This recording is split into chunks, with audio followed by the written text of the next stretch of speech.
Meeting adjourned. Oh, is it adjourned? Okay, so maybe we should give it a minute or two to see if people. Just that 1 minute. You can just. Colleagues, we'll be starting shortly. Thanks for your patience and your understanding.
We are glad to see you coming in. We have been waiting for you.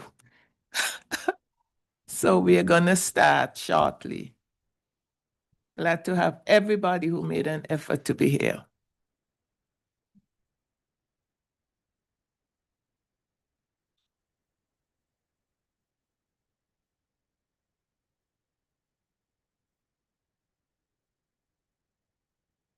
Okay.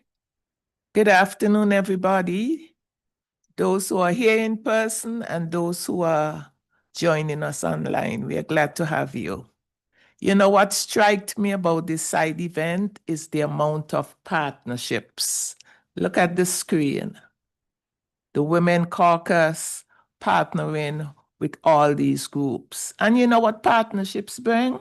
Solutions. You have knowledge, I have knowledge, we work together, and we are gonna reach these targets. So it's good to have you here today. And we have a full sledge of presenters that's gonna share with us from their knowledge and experience. As you know, as you've been listening to the sessions today, the gaps in implementation, the gaps in monitoring. And collectively, we have identified processes, how we can help to meet these gaps. The Women's Caucus is not an organization sitting and waiting. We are very proactive. We have to get the work done. Our very survival, biodiversity, stopping the degradation, stopping the loss is dependent on people at the local level. We partner with agencies and groups to build capacities, but we have to get it done.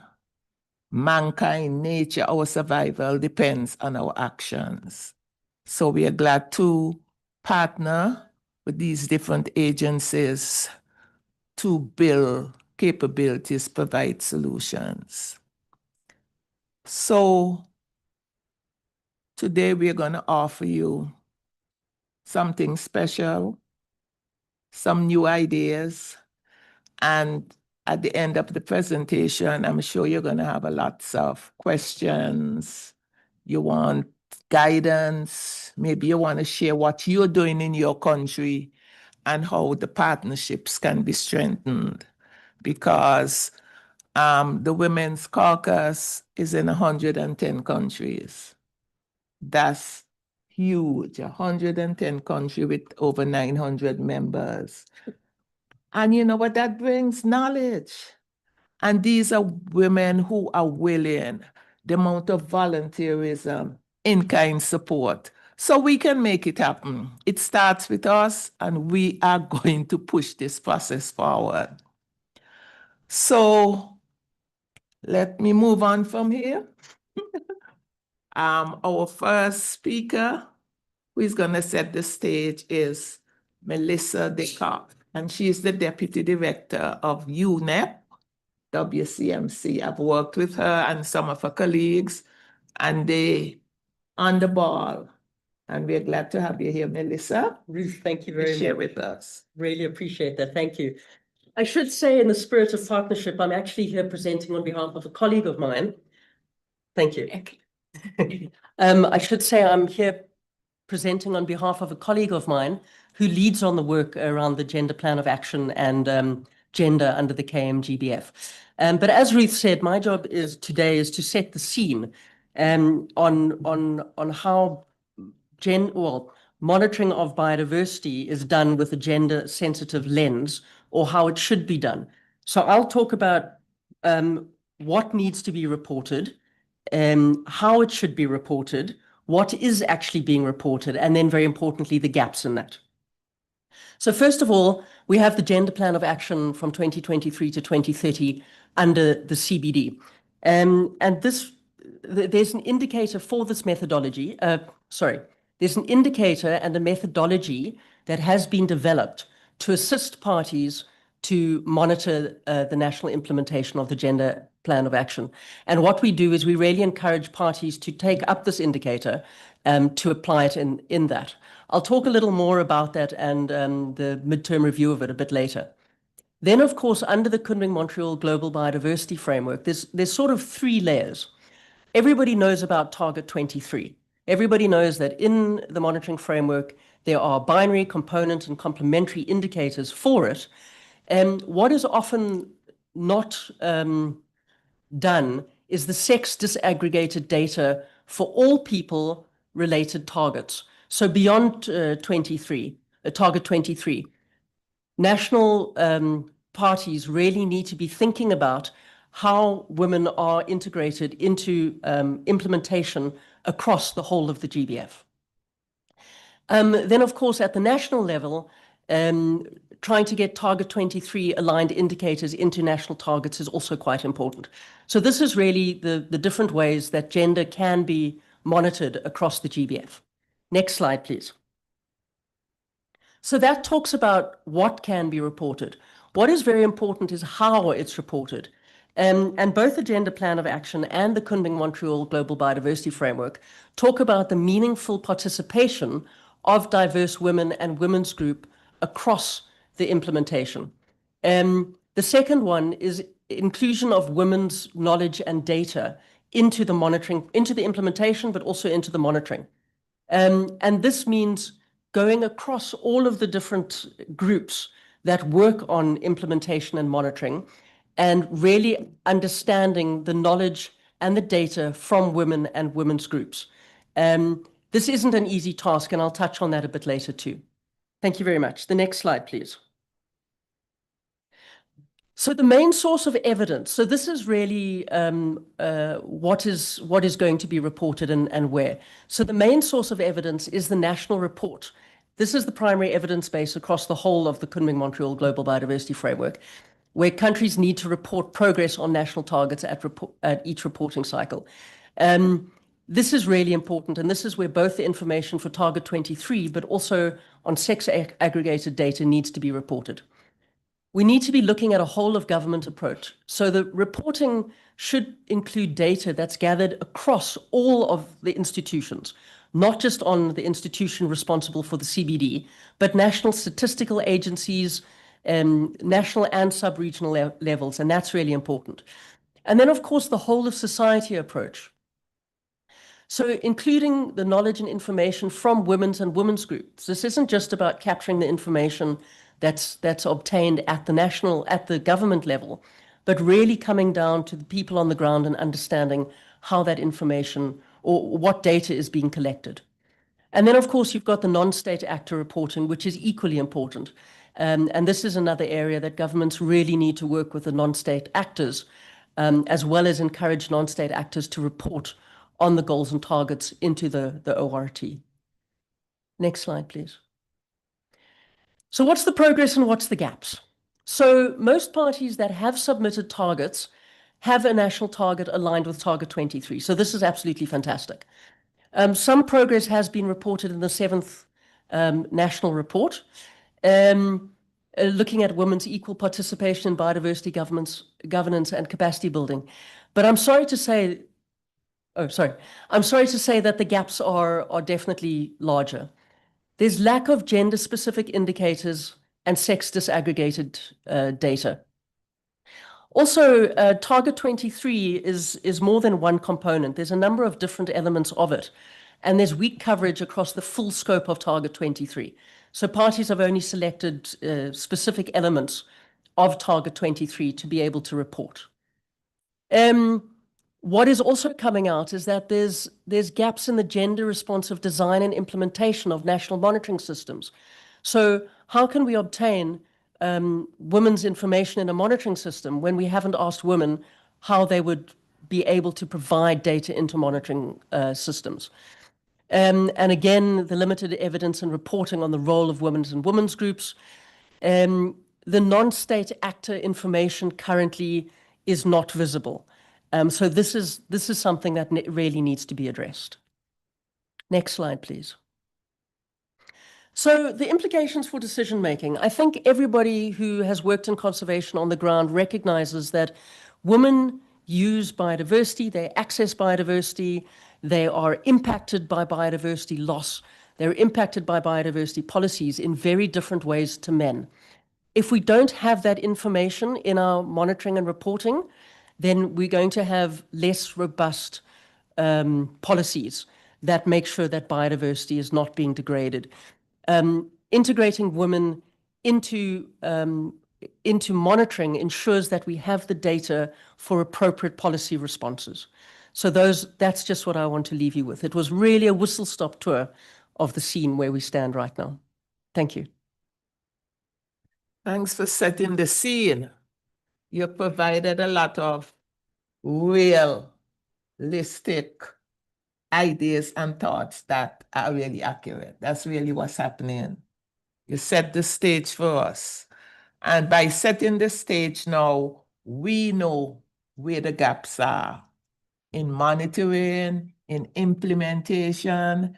You read the reports, but you can see our work, our numbers, even with so much commitment, we are still having these gaps. And this is a conversation that's been going on for a long time. Gender responsive data, but then there's no data on our actions. So we have to make it happen.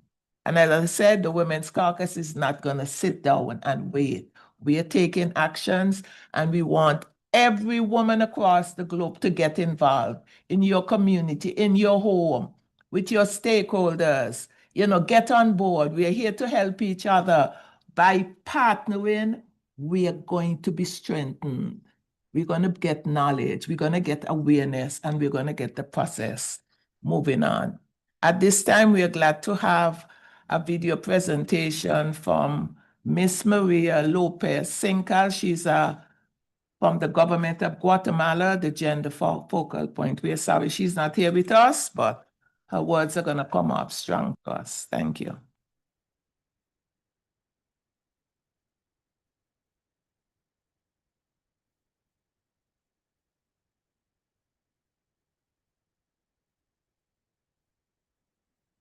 Es un gusto saludarles. Mi nombre es Marina Leticia López Cincal, directora de la Unidad de Género del Consejo Nacional de Áreas Protegidas de Guatemala, y también desempeño el rol de punto focal nacional ante el CDB. En esta ocasión quisiera dirigirme a ustedes debido a nuestra responsabilidad estratégica que tenemos con la Meta 23 y la implementación del Plan de Acción de Género. Sabemos de que estamos enfrentando retos y desafíos álgidos, sin embargo, creo que desde una colectividad podemos también encontrar una ruta que nos pueda favorecer y poder avanzar en lo que establece el plan de acción de género y encontrar o alcanzar los 3 resultados establecidos. Uno de los desafíos que enfrentamos es precisamente la carencia de datos, porque esa carencia de datos nos limita para poder llegar a un mecanismo de incidencia donde podamos demostrar que todavía hay brechas en cuanto a la generación de información basada en evidencia. Lo que ya no queremos es que los datos solamente describan una realidad, sino que también contribuyan a la toma de decisiones, a la formulación de estrategias y a la formulación de políticas públicas. Creo que desde ese rol preponderante que desempeñamos aquí en Guatemala, pues desde acá estamos impulsando actualmente un mecanismo estratégico que hemos denominado un plan estadístico estratégico con enfoque de género. ¿Qué pretendemos con esta iniciativa? Yo creo que sería como que el primer esfuerzo para poder sentar las bases para algo más estratégico y a largo plazo.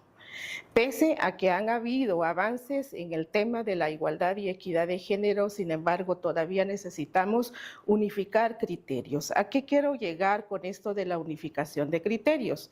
Sabemos que la brecha se llama dato. Entonces, lo que debemos hacer es que también impulsemos un mecanismo articulador con las entidades generadoras de datos y las entidades afines a la gestión de la diversidad biológica, con estándares mínimos, por ejemplo, que haya un mecanismo efectivo de desagregación de datos que tome en cuenta, por lo menos aquí en Guatemala, lo que también estamos tratando de asegurar es que esa desagregación considere hombres y mujeres, edad, comunidad lingüística, pueblo de pertenencia, que es una característica muy particular de Guatemala, y creemos que eso podría ser la gran oportunidad para que podamos establecer así de manera ambiciosa un sistema nacional de información de biodiversidad y género.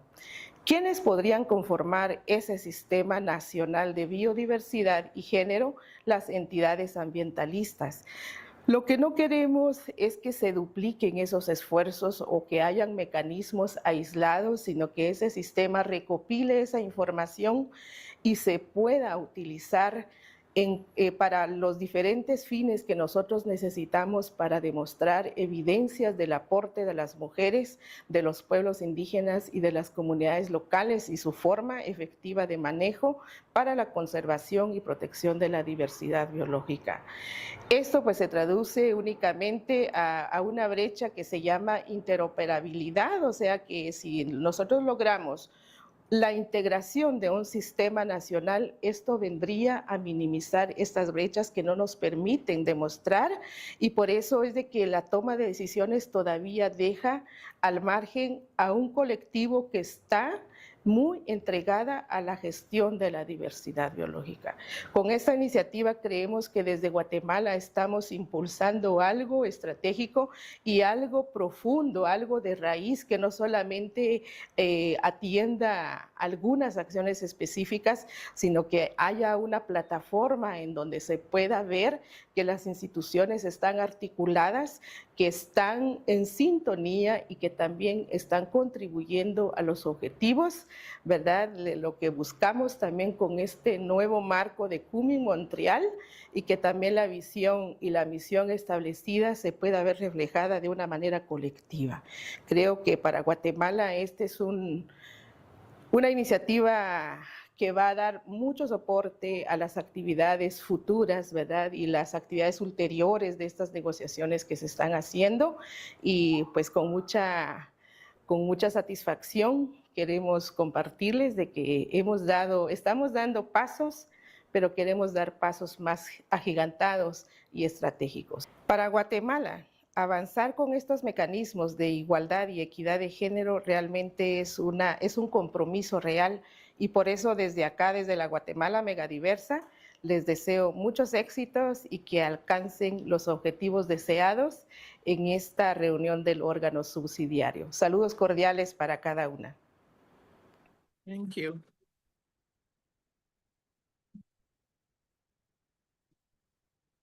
We're glad for that presentation. And she's the gender focal point, and she sees the needs for that all-of-government approach, not working in isolation. You can't have good policies when one ministry isn't talking to another. And we want these decisions to come from the top. If the top says it has to be done, it will be done. I heard the head of the Environment Division in Nigeria when we were at the women land rights. She said, she's the head. She said her greatest desire is to reach out to the local. She said there were millions of people, but she said she sees the value, the knowledge coming from the local groups. And because of that, I also heard that climate change, the NDC is one of the best because they have this ministerial collaboration. They review the gaps, they look over past reports, they see where there are gaps and challenges, and they try to fill those gaps. And they want that stakeholder engagement, the outreach. So whatever country you come from, don't sit and wait. Try to make contact with heads of departments. Let them know you have programs ongoing. You go to them, share your information, because sometimes they don't know who exists out in the communities. So we have roles and responsibilities that we have to take on too. At this time, we are going to ask Mega Ayu Lesari to do her presentation. She's from the ICCA consortium. They've been doing good work on the ground across certain countries of the world. So we welcome you for your presentation. Okay, so hopefully my voice sounds clear enough.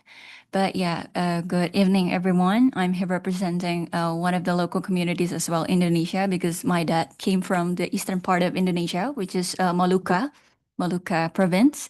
And here talking about the gaps, and then of course the barriers, and then what knowledge that should be existed, captured in the monitoring. I would say from the first aspect, which is like the invisible knowledge and the somehow I would say like unpaid labor, which first, the formal national biodiversity reporting mechanisms, like basically capture all this quantitative species inventories or like discoveries and protected areas, for example. But in some points, like for example, community-led monitoring, then informal ecological stewardship, and then women's unpaid environmental labor, like getting water and preserving the seeds, maintaining the moisture of the soil, it remains like completely unindexed. So while, for example, and then the second one is the technical expertise by women, like crafting high-value solid gambier in other parts of Indonesia, in Sumatra. And then many of those, like for example, the the postpartum remedies, which came from the forest, is somehow dismissed from this all monitor and ignored by formal science, or maybe not yet to be recognized as a formal science. And then the third one is the kinship that the women have with nature, such as the personification of bamboo in Flores, in eastern part, in Indonesia. And then the philosophy, it's called by Tinangata. It's one of the communities as well in Lorelindu. It's called Mopa Hilolonga Katuvua. It's the harmony of the three life elements, like the relationship you have with the gods, and then with the nature and with the people. So it's somehow still excluded from the valuation, or like, yeah, the economic valuation. And then we should also like be aware of the tree data that should be taken into account, for example, like the biocultural metrics, for example, the profound nexus between the biodiversity and culture, because for Indonesian case, we have several rituals that really depend on how diverse the ecosystem is. Because many rituals, for example, like we should take several types of flowers and then several medicinal plants for having a ritual to be done, and whether this flowers or like ecosystems are gone or like destroyed, they cannot have any ritual again in the future. So this interlinkage between how the community also preserve the biodiversity, it also, I mean, the like somehow mention that, okay, the ritual is there, but also part of their preservation itself, like the preservation of the ecosystem. And then another data, for example, like the participatory customary mapping, it's been ongoing on the ground, but not being fully counted into the national reporting. And we see that the ministries, for example, have their own methodology when it comes to like protecting areas, or like counting this is the protected forest, or like this is the conservation forest. And we see that as also like an issue that should be like highlighted more. And hopefully by using the ICCA data that we also recently have like an MOU with our Ministry of Environment, so that we have like a data sharing with our national government, like with the national focal point of CBD. So hopefully it's a hope that our data, our ICCE data with a full FPIC mechanism on the ground, and we also have our data sovereignty, it should also be seen, I mean, as a global picture, that we are the primary guardians of this stewardship and then this ecosystems, because we have like 22 types of ecosystems, so it's very diverse. We cannot really have that kind of very like common methodology that applies for all, because it's ecosystem, it's varied, it's very varied.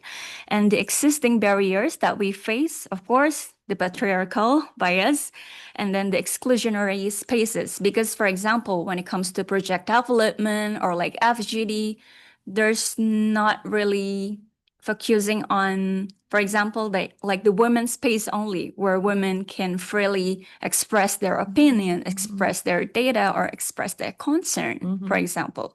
Because many of their care work, or like collective with other women, like we call this somehow gapoktan, or like it's a form of like women's farmers group in Indonesia, but in the village level, there should be like a group of like a numbers of special or like designated forum where women can have access, where women can also freely voice out their opinions and their concerns, because of this burden of unpaid care work. And I also noticed that globally, like women shoulder over like 75% over like global unpaid care labor. So I think we should really take that seriously, of how we also advocate their needs. For example, afford their, I don't know, like daycare for their child, or any kinds of facilities that enable them to empower themselves. So in Bongkaras, for example, there is like a turning point where they have like like a customary garden, like forest a little bit within their areas. And it's used by the communities to plant the seeds, like the native seeds, so that they can also revive their own ecosystem and then plant several types of vegetables that they can use daily, and several other, like for example, like the hardwood. So it can also preserve a better ecosystem for them to thrive, and can be a good one for example, like the disaster reduction.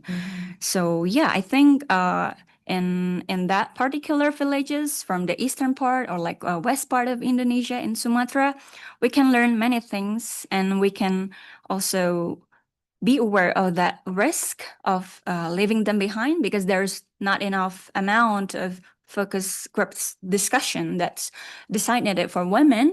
And I hope it's going to be heard, like, and also be seen in our national monitoring or like national reporting in the next cycle. Yeah, that's from Wow, wow, wow. We really need all of society here, because you're sharing good knowledge that's going to fill a lot of gaps. We have targets to meet. And in our countries, we have to conserve and protect what we know has worked. She spoke about seeds, native seeds, that the knowledge the people have. And you'll be thinking government would be happy to come to your communities, have a consultation with the women, and they're sharing their knowledge freely. They're not asking for monies. But you see, those knowledge holders on the ground are so important. And so that's what we have to move toward, these processes, going to the communities, building the trust with the people, getting all this knowledge. This is the knowledge that's going to protect our biodiversity. Keep on doing the good work and don't give up. Don't give up. And I hope your Ministry of Agriculture, Forestry, 'cause Indonesia has a lot of forests, but you have such important knowledge that should be in your NBSAP, in your national reports, leading the way. Oh boy, I love to hear these local stories. But all we can do is to encourage each other. What she's saying, you have that knowledge in your communities too, but we have to connect with the people. Don't send them no email, go to them in person, meet with them, hear them, build those bonds. Because let me tell you, when these people are empowered, it's your name they're going to be calling, because you started that process with them. They're not going to be calling no politician name. They're going to be calling your name, because you empowered them, you gave them knowledge, you gave them information. Shruti, you're next now. We hand over to Shushi. She's the project officer for the Women's Caucus, and you're going to tell us how we fill these gaps. Thank you, Ruth, and thanks to the panelists. It's been, I'm going to try and keep it short in the interest of time, and also I have written down some points. It's because I tend to ramble on, so please bear with me. Today, I would like to share the experience of advancing gender justice in biodiversity data and policy, which is a collaboration between CBD Women's Caucus and the International Institute for Environment and Development, IIED. So this initiative was born from a simple but important question, is that how can we make better biodiversity decisions if the experiences, knowledge, contributions, and priorities of women remain largely invisible in the data that informs policy. So as we move towards implementing and monitoring the KMGBF, data has become central to measuring progress. Yet we know that biodiversity data is not neutral. What we choose to collect, whose knowledge is considered valid, who owns data, who analyzes it, and who ultimately uses it, all shapes the policies and decisions that follow. For years, women's organizations, indigenous peoples, and local communities, especially the women among them, and community-based organizations, have been generating valuable knowledge about biodiversity conservation and sustainable use. However, much of this knowledge remains under-recognized because existing monitoring systems often prioritize ecological indicators while overlooking social dimensions, gender equality, customary governance systems, and lived experiences. So recognizing this gap, the CBD Women's Caucus and IIED designed this initiative to strengthen capacities across the entire data value chain, this is what we're calling, while also documenting the challenges, opportunities experienced by practitioners and communities working on the ground. So we began with a global survey involving women's organizations, indigenous people and local communities, researchers, NGOs, and practitioners from different regions. And we wanted to understand what realities they face when collecting, managing, and using biodiversity data in their everyday work. We looked at how data is collected, how it is managed, analyzed, communicated, and ultimately used to influence policy and practice. So this assessment revealed several important findings. First, that many organizations were already collecting gender-relevant biodiversity information, often through participatory methods, community monitoring, traditional knowledge systems, and local observation. However, this work is frequently under-resourced and disconnected from the national biodiversity monitoring systems. The second, respondents consistently highlighted challenges around limited funding, insufficient technical capacities, lack of digital infrastructure, and time constraint, and limited opportunity to analyze and communicate data effectively. Many organizations express that they collect valuable information but struggle to transform it into evidence that can influence decision-making processes. Third, there was a strong demand for peer learning. So organizations were not simply asking for more technology or resources or more data sets.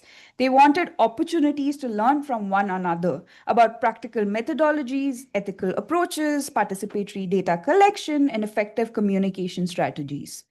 In response, we organized a global peer-to-peer learning series that brought together participants from around the world.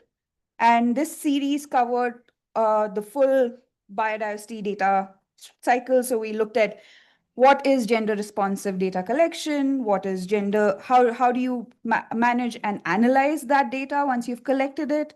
How do you communicate evidence for advocacy and policy? And what are the practical tools that participants could immediately adapt within their own context, considering the ethical and ethical principles with regards to data? One of the strengths of this initiative was it did not position participants only as learners, they became teachers. So women's organizations, indigenous and local women who were experts, community leaders, researchers shared their own methodologies, successes, and lessons learned. This recognized that expertise already exists within communities and that peer exchange is one of the most effective ways to strengthen capacities. This initiative is now culminated into the development of a practical handbook on methodologies and tools for gender-responsive biodiversity data, which we will launch ahead of CBD COP17 later this year, and will bring together approaches shared throughout learning series and aims to support organizations working at local, national, and international level. However, perhaps the most important lesson of this initiative goes beyond technical methodologies. It is improving biodiversity data. It is that improving biodiversity data is ultimately about improving governance. If we want monitoring systems that genuinely support the implementation of the KMGBF, we must ask the broader questions. Who defines what counts as evidence? Whose knowledge is considered credible? Who has access to data? Who benefits from its use? And who is missing from this conversation? And gender-responsive biodiversity data is not simply about adding sex disaggregated indicators. It's about recognizing diverse knowledge systems, which Megha and all of us have been hearing the whole day. And I had the privilege to be listening to so many of your experiences and understanding unequal power relations, ensuring meaningful participation, and creating data systems that are ethical, inclusive, and useful for those making the decisions on the ground. As countries continue to implement their NBSAPs, preparing national reports and strengthening monitoring frameworks, there is an opportunity to build data systems that are both scientifically robust and socially inclusive. This means investing in the capacities of women-led organizations and indigenous people and local communities, recognizing community-generated data, promoting participatory monitoring approaches, and ensuring that gender considerations are embedded throughout the data lifecycle rather than treating as an afterthought. Finally, this initiative has reinforced an important message that communities are not simply sources of data, they're producers of knowledge. Women are not merely beneficiaries of biodiversity policies, they are leaders, they are rights holders, scientists, knowledge holders, and decision makers. So if you truly want evidence-based biodiversity policies, our evidence must reflect the diversity of people who are conserving the biodiversity every day. Thank you all. That was powerful. I was able to join in some of the webinars, and I was amazed at the amount of knowledge, things I haven't even thought about. So that project with IIED was really powerful. And you know, I saw how they were presenting themselves, depth of knowledge. And I hope when the production comes out that all of you will read it and benefit from it. Now I'm at the stage where my moderation is slowing down and I'm handing over to Christina. She will take over from there. So continue to stay tuned in. We have a lot more for you. Thank you, Ruth, and good evening to everybody. I have the easiest part, so thank you, Ruth, for. So what we're gonna go through a couple of questions to a panel format to the speakers. But before I mention maybe the question will only allow you in particular, but all of us to deepen what we already heard. And I think the strong, powerful messages that came across can be shared by everybody in the room. So I will mention that the question, maybe we can focus on two. One about how do we generate better gender responsive biodiversity data? So we heard the challenges, what can we do? What creative and innovative ways there can be. And the second question, how do we ensure that how do we integrate the data into national system and reporting, which we heard is a major, it's like a parallel track and they don't talk to each other. But this is important to ensure that data actually can influence policy and global assessment in gender responsive ways. Before I turn to the panelists on here present with us, there is a video from our long, faraway panelist. Considerando en la necesidad emergente de transitar de la igualdad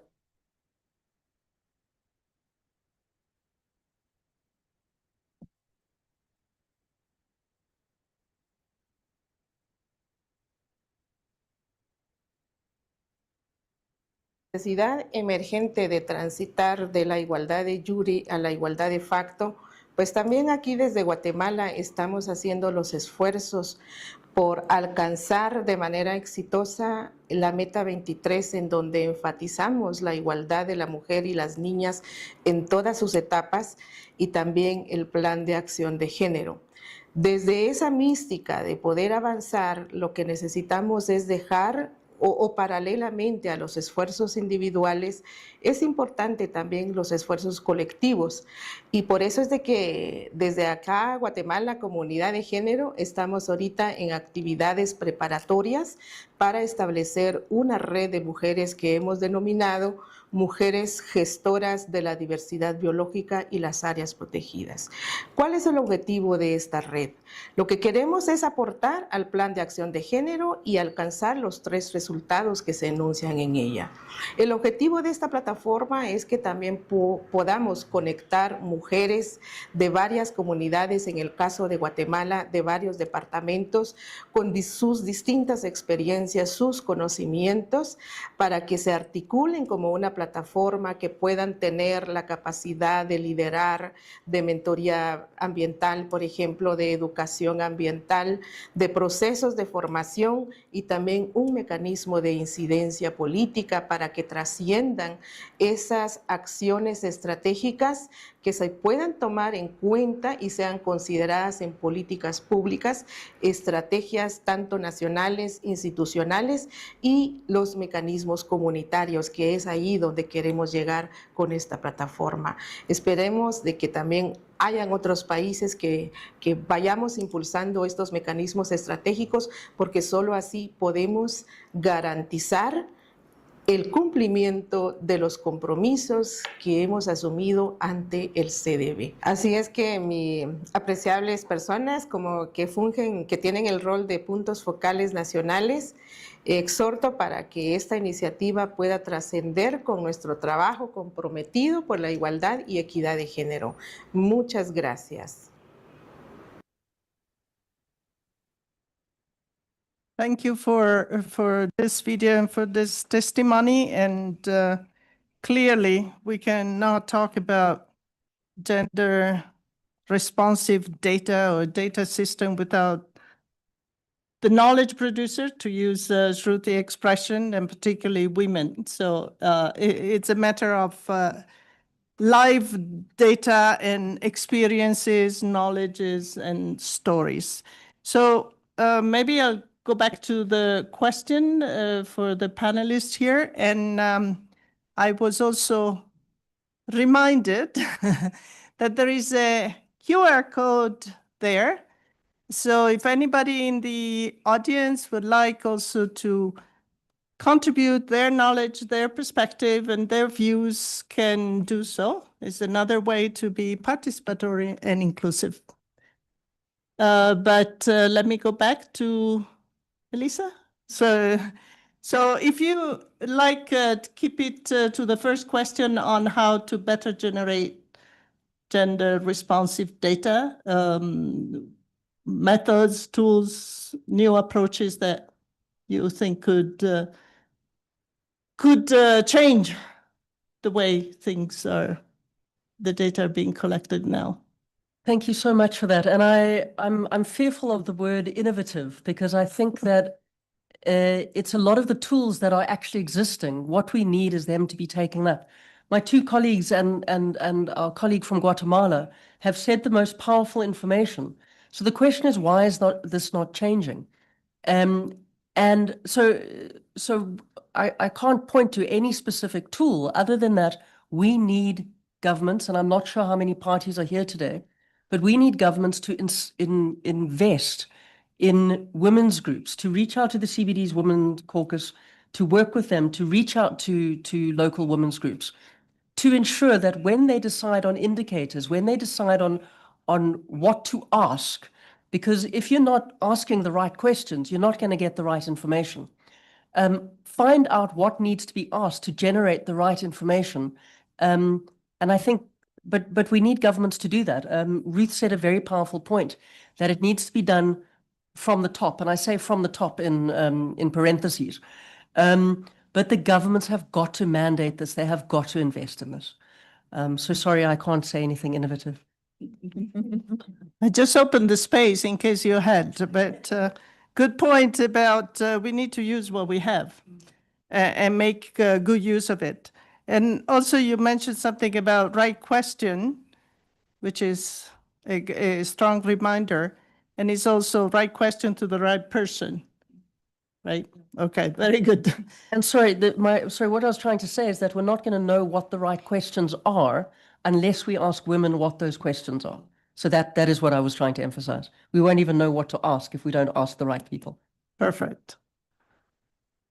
Mega, would you like? Mba Mega, to be polite. Yeah.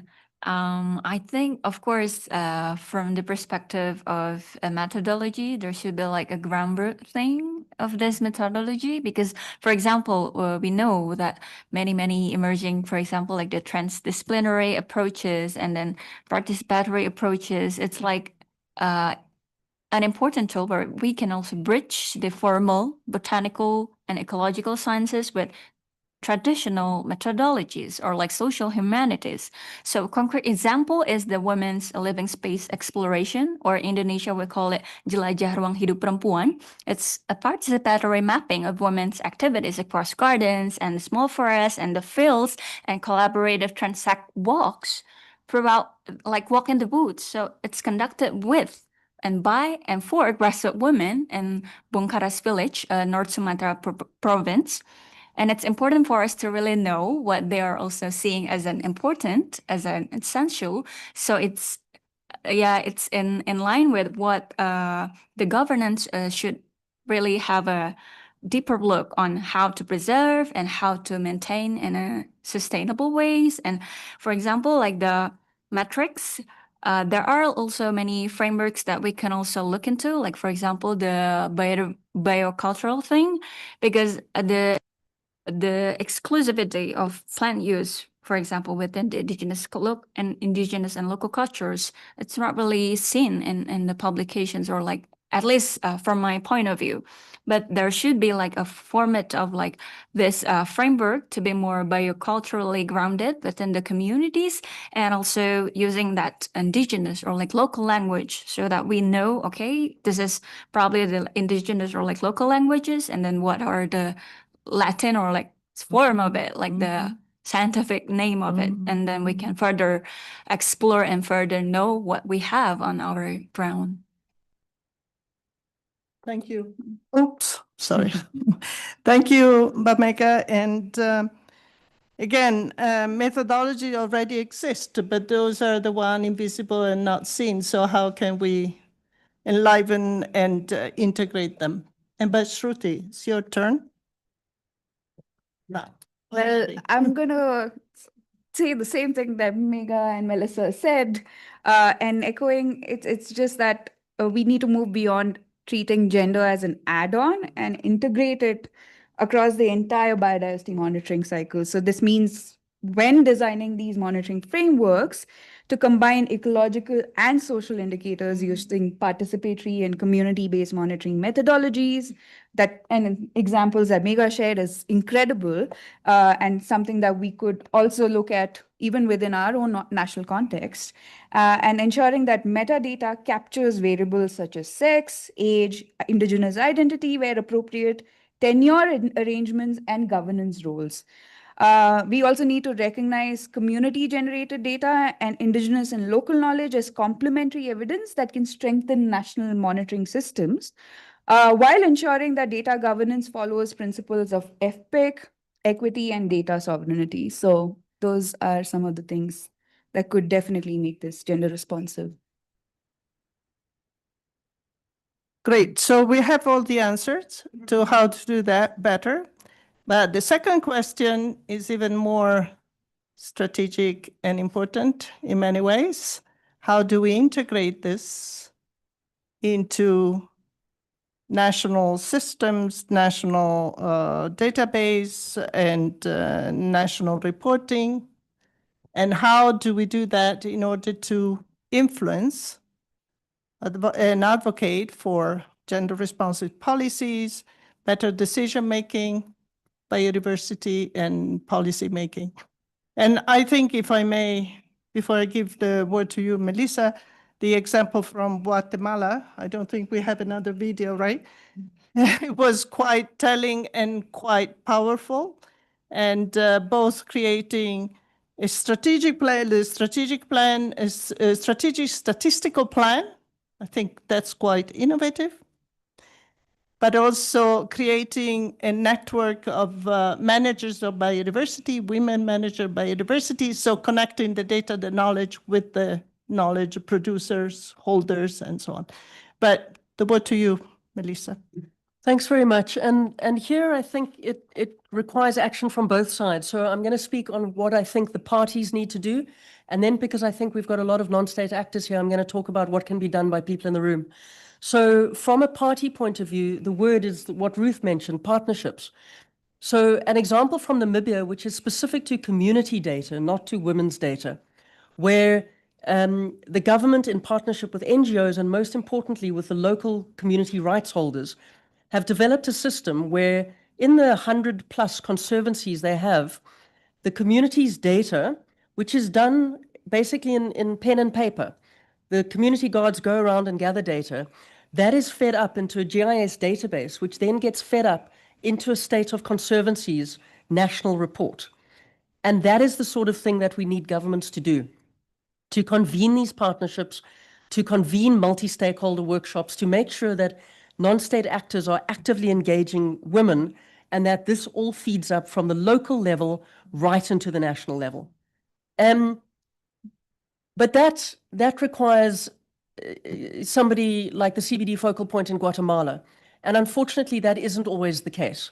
So what we need to do here in the room is take the brilliant examples that we had here and take it not only to the CBD focal points, but also, I don't know, my country, South Africa, we have a minister who's responsible for women's roles, women's rights, and take it to ministers like that.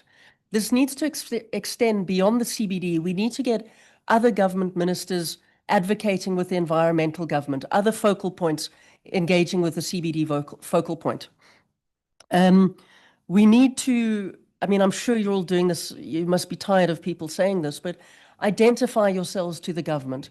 Work in partnerships with organizations like IED to really get these stories out there, because you'd be amazed at how little people know about the brilliance of the work that is being done. So there's an onus on yourselves too, unfortunately, and I know that you're all doing this already, but to really elevate your voices, work with partners who can get you to these meetings, work with partners who can make sure there is budget in proposals for your work, and find the right people in government to champion your voice. Thank you. Thank you very much. And all taken note of course, and very important. Bameka. So we are also like in this stage of gathering case studies and then relevant academics or like journals in regards to have our own local biodiversity outlook, but it's Indonesian only. It will be like in a form of like people's biodiversity outlook, but it's again, it also focuses only for Indonesian and by the communities themselves. And I hope, and my organization, and of course the same others with the rest of the IPs and LCs in Indonesia, we hope that our case studies and this evidence serve as a basis for the national focal point, for example, to take these case studies into account, whether it's going to be like portrayed in their future national report or like NBSAP, because NBSAP also can be reviewed, right? I mean, in a regular manner. So it's not like it's a document, but it's a living document anyway. So hopefully this data can be translated into how our national reporting or like a national monitoring system, so that we can also see how far the progress and how far like the risk have been there and the challenges, and also again like the unpaid and care work, the labor that women have throughout even decades or more. And we also trying to incorporate this case studies and also go to launch this LBO version of Indonesia wrote to prior to COP17 this year. So towards that, I think it's important again to balance the art of, you know, having that soft advocacy and then strong advocacy, especially when it comes to, you know, relationship with the government, because we know that this is important, essential data that has been like many like underlooked, but we still need to have like a better relation with the government. So it's really important to maintain that relations and make sure that we are like genuine or like from the very beginning, like the FBIC principle and then the care principle is there. It's essential to also ensure that is happening. Thank you, Bameka. There are challenges indeed in navigating this or aiming for integration, and but dialogue and reaching out and talking to each other will resolve the problems. I'm sure Ruth would say that, right? That's the solution. Because these conventions came into place for the people. So how can you be left out? And I try my best to read the reports when they are going, when the government, for our VNR, I had to tell them, no way, you haven't included not one local community group who are meeting all these targets. But it means I had to do the work to provide the pictures and the evidence that then went into. So you got to be bold. Don't be shy. You want the best representation for your country and the people that are there. You know the people are meeting a lot of targets. They're on the ground, they observe what's going on. And they may tell you, they may not tell the focal point, but you got to do something about it. The onus is on you. And when they realize you have that connection with the people, they're going to come to you. They're going to come to you. Thank you. Oh, I opened the floor directly to you, Shruti. Well, I think we are now at reporting, but integration should have started at even earlier levels during NBSAP review and implementation stage rather than at this reporting stage, where women's organizations and women's leaders are needed to be consulted and included, and their priorities and concerns are included at that stage so that the NBSAPs reflects it. But however, now that we are at the reporting stage, data can only become meaningful if it's translated into evidence for decision making. And for that, we need to ensure that the gender plan of action aspects, the human rights elements within the GBF, as all of you here need to push your governments to ensure that the NBSAPs and the reporting integrate these elements that are there within the KMGBF. The second opportunity is to strengthen the evidence base for assessment. Is probably one of it is the second IPES global assessment, by ensuring that the gender analysis, community generated evidence, and indigenous and local knowledge, particularly those held by women, are incorporated alongside conventional scientific data sets. This requires not only better indicators, but also inclusive governance processes where women, especially those from indigenous people and local communities, participate in interpreting evidence and shaping policy responses. So back to you, Christina. Wonderful. Thank you, Shruti. I think it's an important reminder that you mentioned it's not just when we need to report that we start activating our partnership and voices, but we need to do that at the planning phase. And I'm reminded by an exercise and analysis that we did a couple of years ago now about participation of rights holders, including women, in the preparation of the MBSAPs. And it was clearly that of all constituencies, women were the least involved. But I need to say also that probably because there was no information and no contact, they were also the least reaching out to governments and parties. So that's something that really needs to change on both sides. I think we are coming to the end. Questions? Anybody have any questions? Yeah. Would like to share. We have a media person here. We're glad to see you. So I hope we're going to get some good visibility from your presence. So you're committing to, you're here because you want to get the information and you're going to put it out. Yes. Thank God, thank you. Good. Thank you. You're one of the all of society. We have to use the media. Build those partnerships, get your messages out. Does anybody have any question? Okay, here we go. Introduce yourself, your name and where you're from.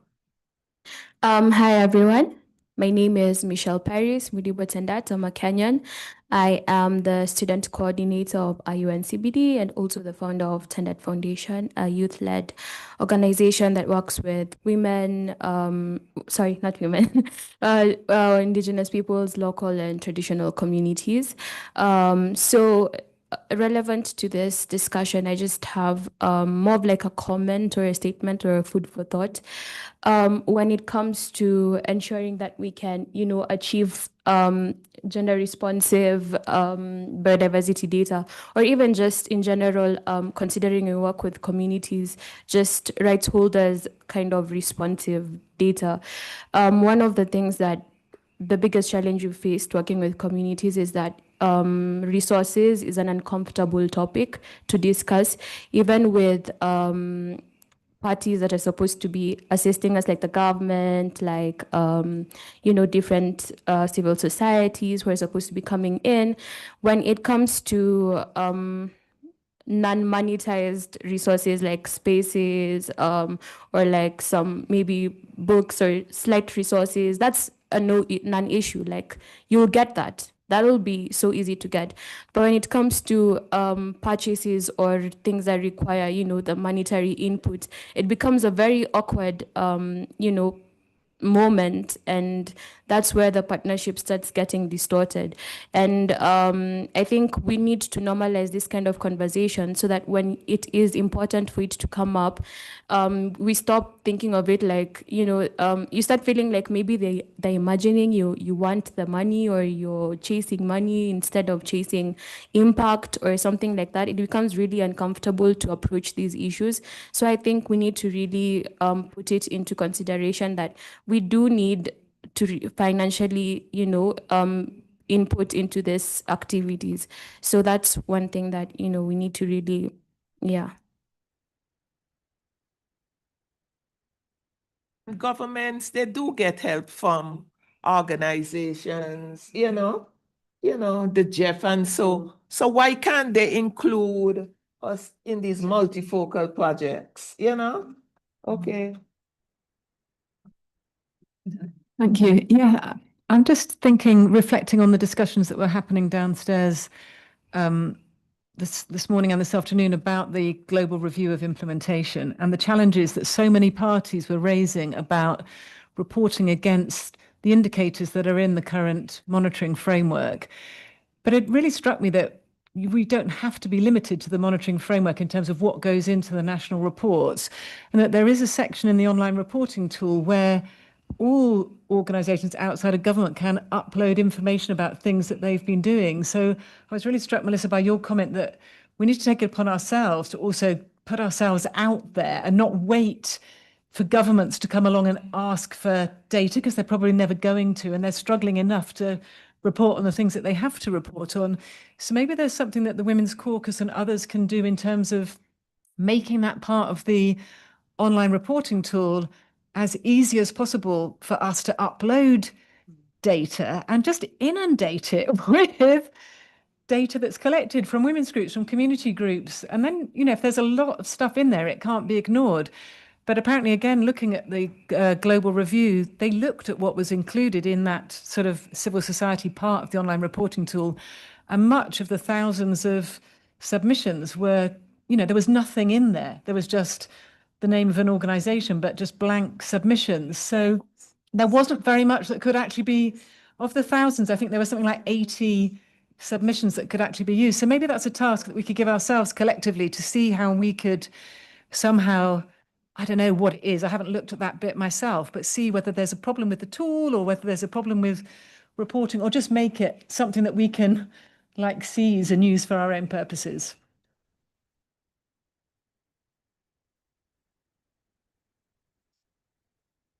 Thank you. My name is Kevin. I'm from the Global Youth Biodiversity Network.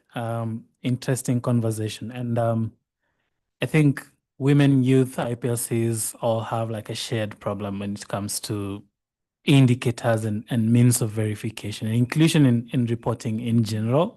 One is that, yes, we pushed hard and we had these targets that recognize these people, and an element on capacity building. I think what she's just mentioned is a gap in capacity of these local groups to know how, based to submit whatever they're doing, which is wonderful. There's a lot, as you mentioned, there's a lot of work that these groups are contributing.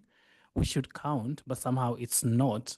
So this gap is either that the government are not properly mapping these groups and what they are doing so that they can include them in their national reporting cycles, or that these groups do not know that there is an avenue through which they can directly submit. And even if we submit, how does it contribute to counting against our country? Because if, for example, the Kenyan Youth Biodiversity Network wants to report about their mangrove work at the Kenyan coast, how sure are they that this will contribute to Kenya's restoration ambition? Because then it's left to the CBD Secretariat to determine, right? Yeah, thank you.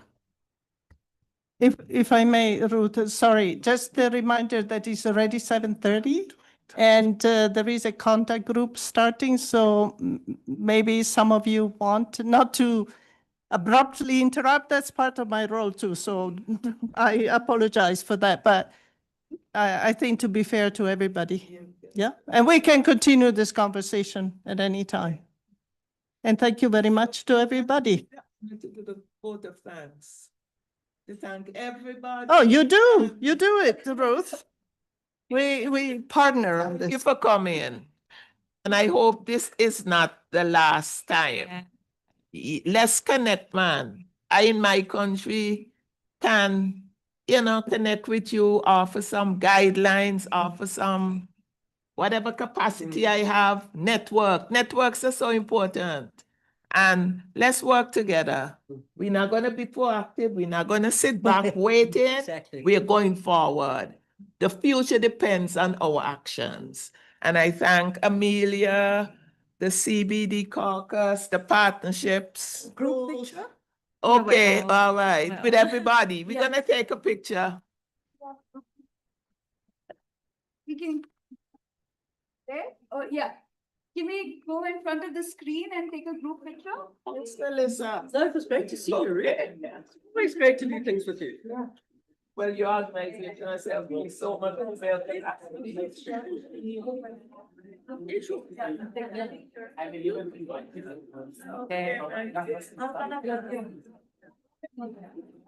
Yeah, because I'm You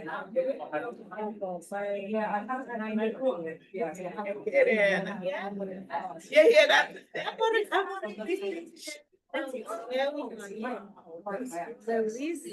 Melissa DeCock. Thank you very much.